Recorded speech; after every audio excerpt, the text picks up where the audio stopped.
Ngalayak sak majai nami aple hajing bangka bertei ngadon hong ne em nami bantawan atrai to mabyana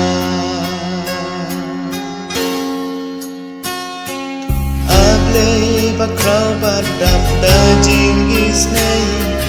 dajing dua syame kapna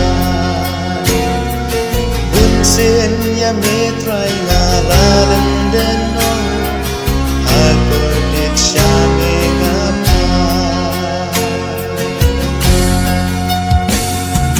bunsin ya metrai ngalalan deno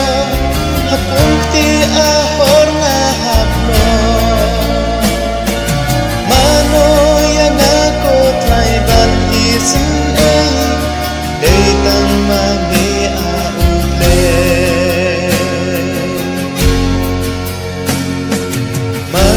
Banyak ko try namun bachelor berteri klau syarunta dan tiba kelany badan dajing ma tolong setia bangga ngapa na ngako try mendon hajan kum yang atok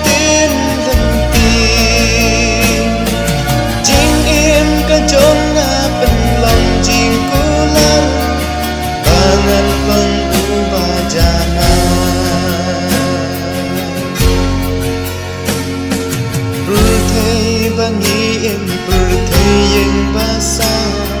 hadap rutang kiblay kunsya kuno ko try nang beban poy syata marway nga dumro kila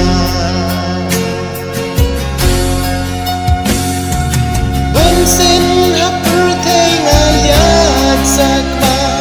jing em nga kwa pan pilgriman way hapeng kari klau apleya na tuyara bertei bangi em bertei yang basah kadap rutang kiblay kensya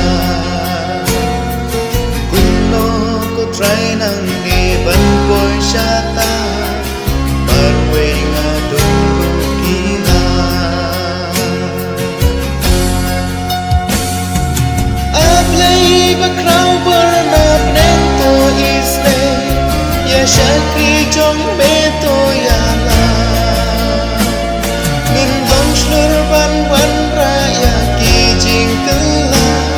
jing imro ban lom shida